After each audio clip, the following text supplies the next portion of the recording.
اعوذ باللہ من الشیطان الرجیم، بسم اللہ الرحمن الرحیم۔ اللہم صلی علی سیدنا محمد معدن الجود والکرم وآلہ وسلم۔ سامعین و ناظرین اکرام، السلام علیکم ورحمۃ اللہ وبرکاتہ۔ آج کا ہمارا موضوع یہ ہے کہ رب کی بندگی کی اہمیت۔ اگر دیکھا جائے تو عام طور پہ ہم رب کی بندگی نہ اس کی کوئی اہمیت ہے، نہ اس کے تقاضے ہم سمجھنا چاہتے ہیں، نہ پورے کرنا چاہتے ہیں، تو بہرحال یہ اچھی بات نہیں ہے۔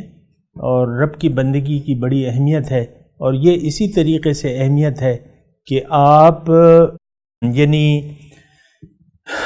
ایک مسافر ہے، وہ یعنی اس نے پروگرام بنا لیا ہے صبح سویرے۔ مثال کے طور پہ آپ یہ تصور کر لیں کہ ایک واحد ذریعہ ہے کہ وہ گاڑی سے پنڈی جانے کا اس نے ارادہ بنا لیا۔ اب وہ یعنی اس نے صبح کا پروگرام بنایا اور رات کو اس سے کوئی گاڑی چھین کے لے جاتا ہے، چوری ہو جاتی ہے یا جو کچھ بھی ہوتا ہے۔ تو اب یہ ہوتا ہے کہ اب سوال یہ ہے کہ یہ گاڑی اس سے لے لی گئی تو وہ کیسے پہنچے گا بغیر گاڑی کے؟ تو مطلب اتنا راستہ 100 کلومیٹر کا، اس میں مطلب یہ ہے کہ چھوٹے چھوٹے بچے بھی ہیں اس کے ساتھ، کیسے جائے گا؟ یہ گاڑی اگر اس سے کسی نے چھین لی تو وہ کیسے جائے گا؟ یا مثال کے طور پہ ایکسیڈنٹ ہو گئی، پھر بھی نہیں جا سکتا۔ تو اسی طرح رب کی بندگی کی اہمیت یہ ہے کہ بندگی انسان کو فرش سے عرش تک پہنچا دیتی ہے۔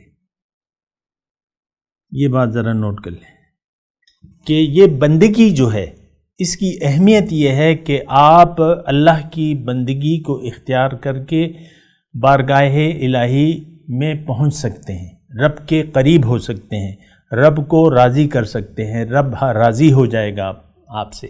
آپ جائیں گے، آپ کے لیے اللہ تعالیٰ نے دنیا میں یعنی آپ کی زندگی میں آپ کے لیے جنت میں آپ کے لیے جگہ اور محل آپ کا تیار ہو جائے گا۔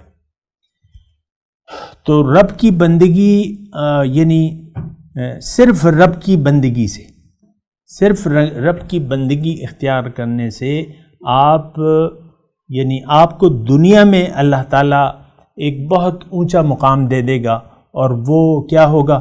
جیسے کہ صحابہ کرام کو وہ مقام مل گیا، اور اب ہم جس صحابی کا یا صحابیہ کا نام لیتے ہیں تو کہتے ہیں کہ رضی اللہ تعالیٰ عنہ، کہ اللہ تعالیٰ ان سے راضی ہو گیا۔ دنیا میں رب کی بندگی کی اہمیت یہ ہے کہ آپ کی زندگی آپ پر آسان ہو جائے گی۔ دنیا میں بندگی کا راستہ اگر آپ اختیار کرو گے تو کیا ہوگا؟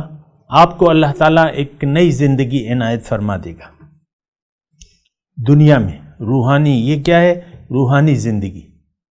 اور من عمل صالحا منکم من ذکر او انثی فلنحیینہ حیاتا طیبہ۔ جس نے بھی رب کی بندگی اختیار کی، من عمل صالحا، دیکھیں میں نے ترجمہ عمل صالح کا کیا؟ بندگی کا۔ جس نے بھی عمل صالح کیا، عمل صالح کیا ہے؟ رب کی بندگی۔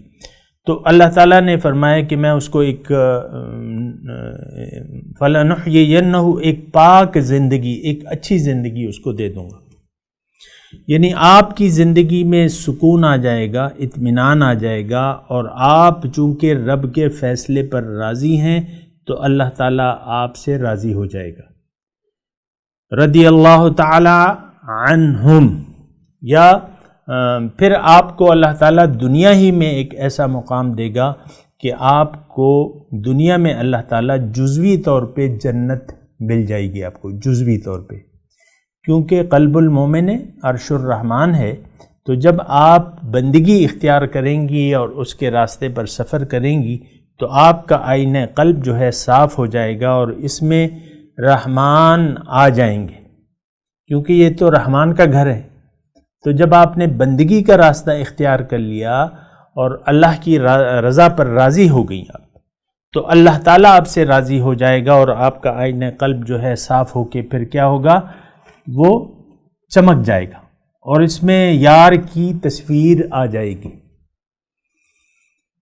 یعنی عرش، یہ دل جو ہے آپ کا عرش الہی بن جائے گا. یہ رب کی بندگی کی اہمیت میں آپ کو بتا رہا ہوں کہ آپ کا دل جو ہے وہ اللہ کا عرش بن جائے گا، کیونکہ قلب المومن عرش الرحمن.